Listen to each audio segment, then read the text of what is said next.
और जिस तरह से हम देख रहे हैं कि एयर इंडिया की लगातार शिकायतें आ रही हैं और अब ताज़ा मामला केंद्रीय मंत्री शिवराज सिंह चौहान के साथ भी घट जाता है जब उन्हें टूटी हुई सीट मिलती है। विपुल जी, आखिर इस मामले को हम कैसे आगे बढ़ा सकते हैं, क्योंकि लगातार अगर कंज्यूमर परेशान हो रहा है, लोग परेशान हो रहे हैं तो और शिकायत करने के बाद भी कोई समाधान नहीं निकल रहा है। दो तीन इशू, एक तो एरोगेंस है, उनको पता है कंपटीशन इतना है नहीं उनके लिए, कंज्यूमर पास ज्यादा कोई चॉइस है नहीं, क्योंकि एक दूसरी एयरलाइंस है, केवल इंडिगो जो चॉइस है, स्पाइस तो it's like half the airlines available. तो एक तो वो कारण है। दूसरी चीज ये है कि डीजीसीए के जो रेगुलेशंस हैं, मोस्टली वो रेगुलेशन जो है एयरलाइन ऑपरेशंस के ऊपर है या सेफ्टी के ऊपर है, और वो गाइडलाइंस है, उसमें कोई पैसेंजर स्पेसिफिक कुछ नहीं है, एक्सेप्ट कि अगर फ्लाइट डिले हुई तो क्या क्या फैसिलिटी देनी है। तो कोई स्पेशल प्रोटोकॉल जो डीजीसी का अभी तक है नहीं, जिसमें कि किस तरह से पैसेंजर की सर्विसेज की क्वालिटी इंश्योर की जाए। जैसे इस केस में शिवराज सिंह चौहान जी जो सीट थी, अब सीट में कई पार्ट होते हैं, सीट में ट्रे खराब है तो भी सीट खराब मानी जाती है, सीट का हैंडल खराब है तो भी सीट खराब मानी जाती है। और in this case the matter was much much serious, the seat collapse हो गई है ना। ऐसी सीट में अगर पैसेंजर ट्रेवल करता है, और आज आप जानते हैं कि कितने केसेस हो चुके हैं जिसमें कि एयरक्राफ्ट टर्बुलेंस में एंटर करता है और लोगों के सीरियस हेड इंजरीज हो चुकी हैं। तो अगर ऐसी कोई सिचुएशन होती तो आई मीन एयर इंडिया ने इतना बड़ा रिस्क लिया मिनिस्टर की सेफ्टी के साथ।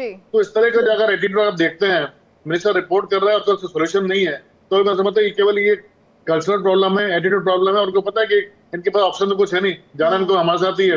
तो वो एक बड़ा रीजन समझता हूँ। और दूसरा ये है कि बिकॉज कोई रेगुलेटर नहीं है, कोई पुलिसिंग नहीं है, कोई सुपरविजन नहीं है, और कंज्यूमर पास कोई ऑप्शन नहीं है। अगर सपोज वो कंज्यूमर जाके कंप्लेंट करना चाहे तो कोई प्लेटफॉर्म में जहाँ पे इंस्टेंट रिलीफ मिल सके। लेकिन ये बहुत गंभीर विषय है। कैप्टन सिकंदर जी, आपसे भी मैं जानना चाहूंगी, क्योंकि जिस तरह से यहाँ पर एयर इंडिया की लापरवाही दिख रही है, अगर लोग उन्हें बता भी रहे हैं कि देखिए ये समस्या है, लेकिन उस पर काम नहीं हो रहा है, जो मैनेजमेंट है एयर इंडिया का वो शायद इस बात को नजरअंदाज कर रहा है, तो ऐसा कैसे हो सकता है कि अगर कोई भी यहाँ पर अच्छी खासी रकम वसूल रहा है और उसके बाद भी उन्हें यहाँ पर सर्विस नहीं मिल रही है, तो जाहिर सी बात है कि लोग परेशान होंगे, शिकायत भी करेंगे। क्या वजह आपको लगती है?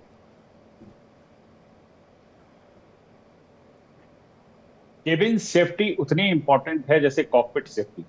और केबिन सेफ्टी के अंदर जो है आपकी सीट हो, उसकी बेल्ट हो और उसका फंक्शनिंग प्रॉपर होना चाहिए, और तो और जो ऊपर की बिन होती है उसका भी लैश प्रॉपरली बंद होना चाहिए, ऐसा ना हो कि सामान ऊपर से गिर जाए। ये केबिन सेफ्टी के अंदर आता है, इसकी बाकायदा इसके मैनुअल है, इसकी अप्रूवल होती है। एयर इंडिया के पास सब कुछ है। ये मुझे ऐसा ही लगता है ये मेंटेनेंस वालों की लापरवाही है, और फ्लाइट रिलीज करके साइन कर दिया गया, जहाज को ओके करके भेज दिया गया। इसमें जो गुनाहगार है सबसे ज्यादा उसके अंदर इंजीनियर है, और वो इंजीनियर है जिन्होंने केबिन सेफ्टी, केबिन का इंस्पेक्शन किया होगा। इंजीनियर हर तरह से अलग अलग होते हैं, इंजन का अलग होता है, एरोफ्रेम का अलग होता है, कॉकपिट का अलग होता है, एवियोनिक्स का अलग होता है।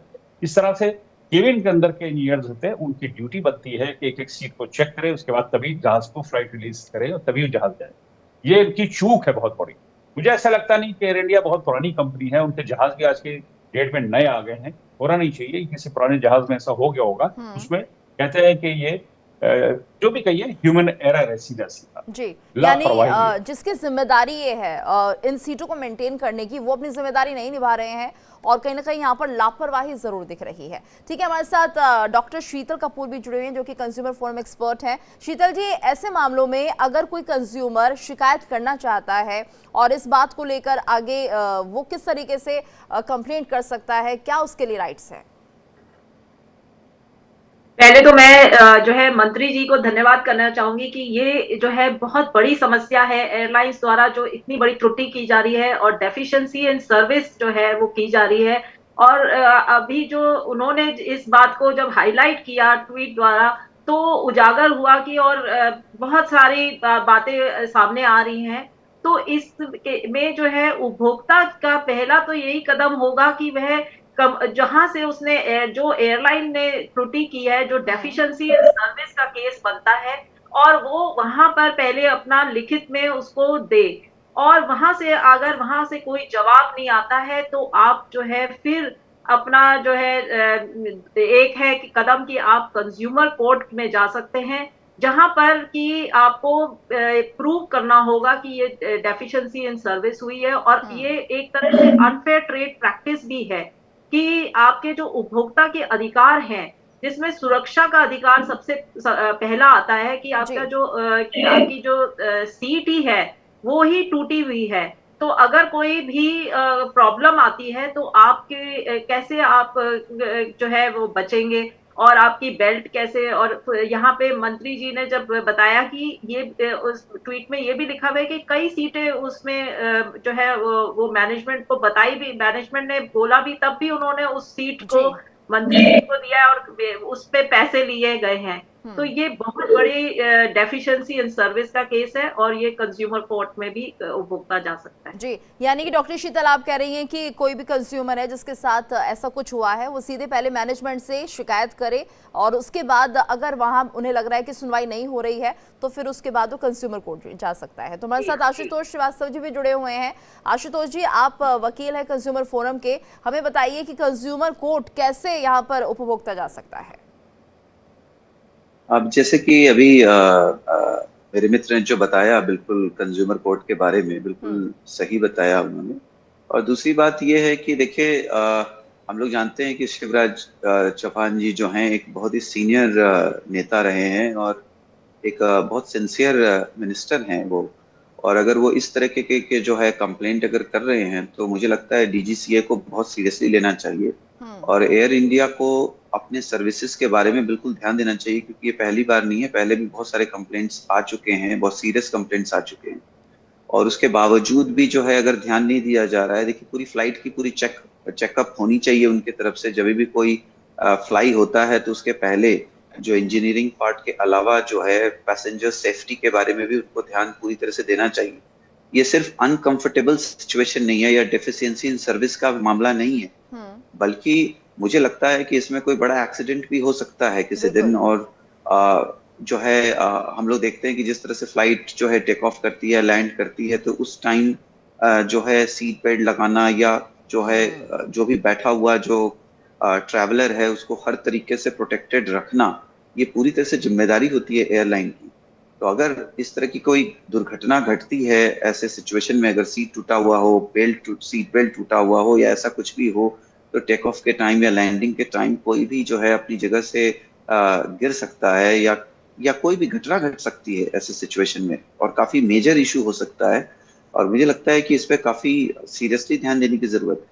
और जहां तक कंज्यूमर कोर्ट का मामला है, तो बिल्कुल कोई भी कंज्यूमर, उसको पूरा राइट है कि वो जो है कंज्यूमर कोर्ट में जा सकता है। ऐसे कितने केसेस हैं, मैंने भी कुछ केसेस पहले देखे हैं जहाँ पे जो इंटरनेशनल फ्लाइट्स हैं जहाँ पे उन्होंने प्रॉपर सर्विस नहीं दिया, या किसी ने मान लीजिए फर्स्ट क्लास का टिकट दिया और उसको जो है प्रॉपर सर्विस नहीं दी गई, व्हील चेयर नहीं प्रोवाइड किया गया, तो ये माना जाए कि इसमें जो फेयर है वो उसमें से कुछ जो डिस्काउंट होता है या फिर कुछ जो फीस होती है उनकी वो मिल जाएगी, कॉम्पनसेशन। जी, मुझे लगता है कि बिल्कुल इसमें कॉम्पनसेशन तो बनता है कोई भी कंज्यूमर के लिए, और कोई भी कंज्यूमर अगर वो चाहे तो कोर्ट में जा सकता है, कंज्यूमर कोर्ट में वो क्लेम कर सकता है इस तरीके के कॉम्पनसेशन का।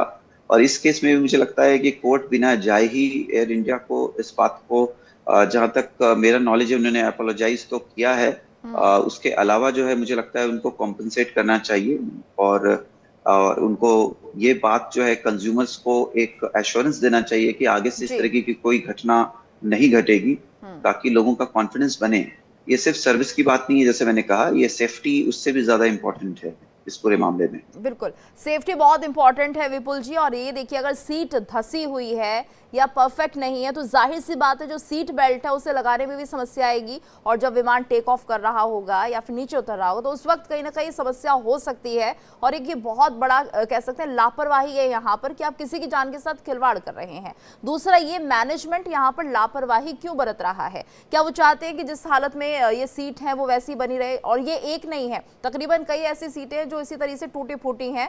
तो आखिर इसके पीछे वजह क्या दिख रही है? क्या मैनेजमेंट जितना बजट उन्हें अलॉट हो रहा है उसका इस्तेमाल नहीं कर रहा है, या फिर क्या कुछ कारण आपको इसके पीछे लगते हैं? तो मैं आपको एक पूरा कंप्लीट सिनेरियो क्लियर करके बताता हूँ। होता क्या है कि कमर्शियल डिपार्टमेंट टिकट बुक करता है 1 महीने पहले, ओके, तो उस समय दे एज्यूम कि भाई सारी सीटें अवेलेबल है, सारी सीट्स जो है सर्विसेबल है, बेस्ड ऑन दैट वो सीट बुक कर लेते हैं। अब होता क्या है कि जहाज सर्विसेबल कंडीशन में फ्लाई करता है, सपोज दिल्ली से वो बैंगलोर जा रहा है via Bombay for example, Bombay आता है, बॉम्बे लैंड करने पता पड़ता है कि उसकी 3 सीट खराब हो गई है।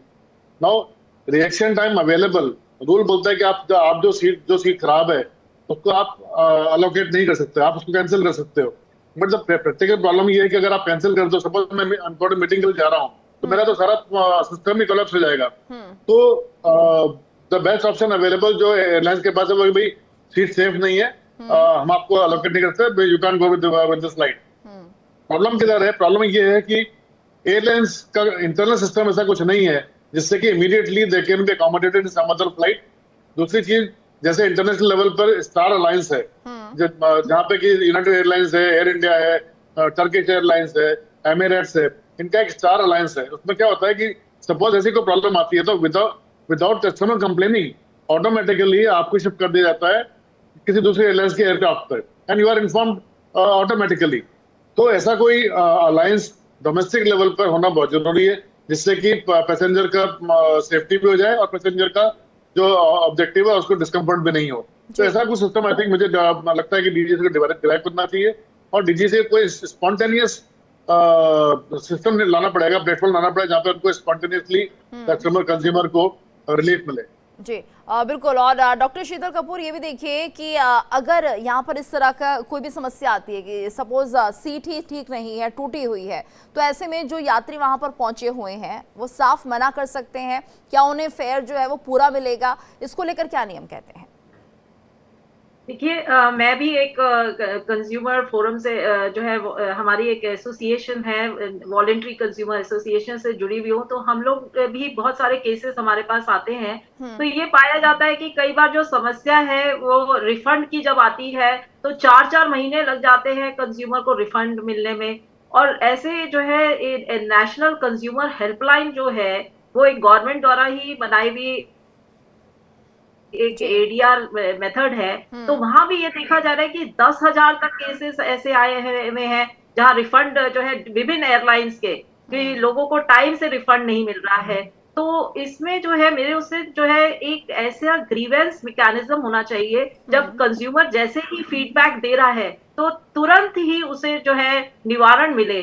जब वो 4 महीने बाद रिफंड मिल रहा है वो भूल भी जाता है भाई। और कितनी बार जो है चैटबॉट के थ्रू जो है आपकी ग्रीवेंस जो है वो मशीन जो है ऑटो एक वॉइस जो है या उस पे आपको ये बोल दिया जाएगा कि आपका जो है वो वॉइस कॉन्स्टेंटली आपको यही बताएगी कि हमने आपको जो है आपका नोट कर लिया है प्रॉब्लम, और हम आपको जल्दी से ही वो आपका रिफंड आ जाएगा।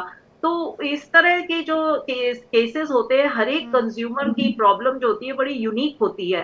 पर ये जो है एक जो है कई बार आप मशीन को ही एंगेज कर देते हैं, या कस्टमर केयर में कई बार लोग जो है वो कॉल लगाते रहते हैं पर निवारण नहीं मिलता है।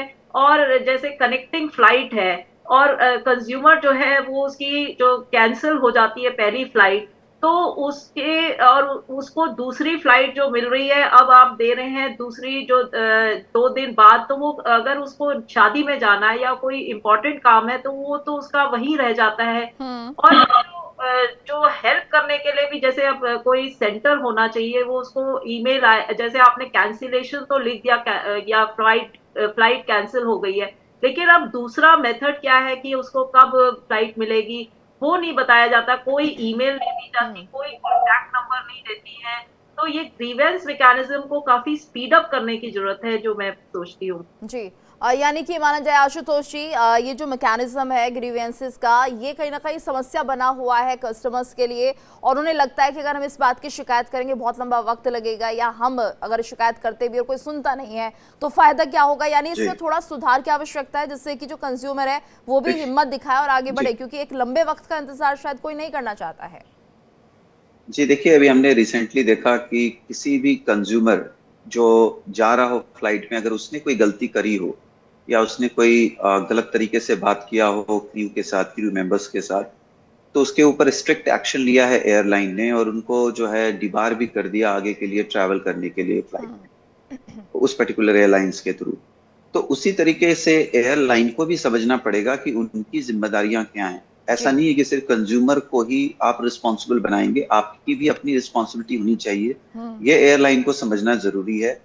और जिस तरह से हम देख रहे हैं कि इतने महंगे टिकट्स लोग खरीदते हैं, तो एक्सपेक्ट करते हैं कि उस तरीके की जो है सर्विसेज जो है उनको प्रोवाइड की जाएगी, और अगर ये सर्विसेज नहीं मिलती हैं उनको, तो ये बहुत ही सीरियस मामला बनता है एक तरीके से। और मुझे लगता है कि इसमें जो DGCA है या जो गवर्नमेंट है, या उनको जो है स्ट्रिक्ट से स्ट्रिक्ट एक्शंस भी लेना चाहिए, और इसके अंदर जो है फर्दर रूल्स भी बनाना चाहिए। क्योंकि ऐसा नहीं है कि अगर कोई डिफिशियंसी इन सर्विस को सिर्फ लेकर के कोई कंज्यूमर कोर्ट के जो है चक्कर काटता रहे। इसके अलावा जो है certain settled principles of rules जो है उनको बनाने चाहिए, जो कि बहुत जरूरी है। और हम देखते हैं कि इंटरनेशनल फ्लाइट्स में भी जो रूल्स हैं वो बनाए गए हैं, और इसमें बहुत सारी चीजें जो हैं बहुत क्लैरिफाइड है कि अगर डिले होता है, इतना डिले होता है, तो ये कॉम्पनसेशन है, ये रिफंड है, इस तरीके का। और अगर आप उसको क्लेम करते हैं और वाकई में एयरलाइन अगर देखता है कि हाँ ऐसी गलती उनसे हुई है इंटरनेशनल लेवल पे, तो वो बिल्कुल आपको जो है रिफंड आपके अकाउंट में भेजते हैं और कॉम्पनसेशन भी देते हैं। तो मुझे लगता है कि हर केस में किसी को कोर्ट जाना पड़े, ऐसी जरूरत ना पड़े, इसका भी ख्याल रखना जो है ये ज्यादा जरूरी है, ताकि एक कंज्यूमर भी जो है उसको भी एक सेफ्टी महसूस हो कि उसने जो पैसे दिए हैं। बिल्कुल, यानी एयरलाइंस की जिम्मेदारी बनती है, उनके मैनेजमेंट की जिम्मेदारी बनती है कि अगर इस तरह की शिकायत कोई आ रही है तो उस पर कार्रवाई की जाए। कैप्टन सिकंदर, लेकिन यहाँ पर जो मामला है एयर इंडिया का, वो कुछ ऐसा है कि जो वहाँ के कर्मचारी है वो लगातार शिकायत करते हैं, लेकिन यहाँ पर जो मैनेजमेंट है वो नजरअंदाज करता है, यानी वो नहीं चाहता कि किसी भी तरह की रिपेयर हो सीट पे, या फिर और भी जो खामियां है, खाने को लेकर भी कई बार यहाँ पर शिकायतें आती रही हैं, तो वो चाहते हैं कि इन पर कार्रवाई जो है उनकी तरफ से नहीं हो रही है, तो मैनेजमेंट अगर नहीं करेगा तो फिर इंसान कहाँ जाएगा, यानी DGCA को अब बड़ी कार्रवाई करनी चाहिए उन पर। देखिए, ये टोटल मिसमैनेजमेंट है ये। और जब भी एयरक्राफ्ट कहीं से आता है, लैंड करता है, तो उसका इंस्पेक्शन होता है। एयर इंडिया तो बहुत ही पर्टिकुलर है, बल्कि मैं और दूसरी एयरलाइंस हैं वो ऐसा नहीं करती हैं, लेकिन एयर इंडिया बरसों से फ्लाई कर रही है। और जब मैं बताना चाहूंगा थोड़ा सा, एयर इंडिया का जहां भी एयरक्राफ्ट उतरता है वहां पर इंजीनियरिंग की पूरी ग्राउंड के ऊपर टीम होती है। दूसरी एयरलाइंस ने ये फैसिलिटी नहीं दी, बहुत बड़े बड़े स्टेशन पे होती है, छोटी जगह पर नहीं होती, लेकिन एयर इंडिया की हर उनके स्टेशन पे इंजीनियरिंग टीम होती है। वो इंस्पेक्शन करती है हर लैंडिंग और टेक ऑफ से पहले। अगर वो इंजीनियरिंग टीम अंदर जाती और क्रू बताता उनको, देखिए कैप्टन या को पायलट का रोल नहीं इसके अंदर, इसमें केबिन क्रू का रोल होता है। वो आता है केबिन सेफ्टी के अंदर, उसकी जो केबिन सेफ्टी हेड होती है वो बताएगी कि हमारी 2 सीट डैमेज है। तो जब बोर्डिंग हो रही होती है, या जिस टाइम उस टाइम या उससे पहले या उसके बाद, ये वहां पे नोट करा दिया जाता है इसकी 2 सीट डैमेज है। और सुन लीजिए, अगर बेल्ट भी नहीं लगी है, बेल्ट खराब हो गई है, हार्नेस, तो एयरक्राफ्ट टेक ऑफ नहीं हो सकता, उस सेफ्टी का पार्ट है। एक बेल्ट प्रॉपरली अगर लॉक नहीं हो रही है तो एयरक्राफ्ट टेक ऑफ नहीं हो सकता, दैट इज अ लॉ। ये DGCA का ये CR के अंदर आता है, सिविल एविएशन रेगुलेशन के अंदर। वो प्लेन टेक ऑफ नहीं कर सकता। सीट टूटना या दब गई या पिचक गई, वो आंख से नजर नहीं आता है, पैसेंजर को बैठने के बाद नजर आता होगा, लेकिन अगर रिपोर्टिंग हो चुकी है तो वो एयरक्राफ्ट उसको रिपेयर के बिना नहीं बोर्डिंग करा सकता है, बल्कि वो सीट को माइनस करना पड़ेगा। ये लॉ है सिविल एविएशन का। एयरक्राफ्ट टेक ऑफ नहीं कर सकता, लेकिन ये लापरवाही, इसके माने कहीं पे मिसकम्युनिकेशन। अब क्या कार्रवाई होनी चाहिए इस पूरे मामले को लेकर?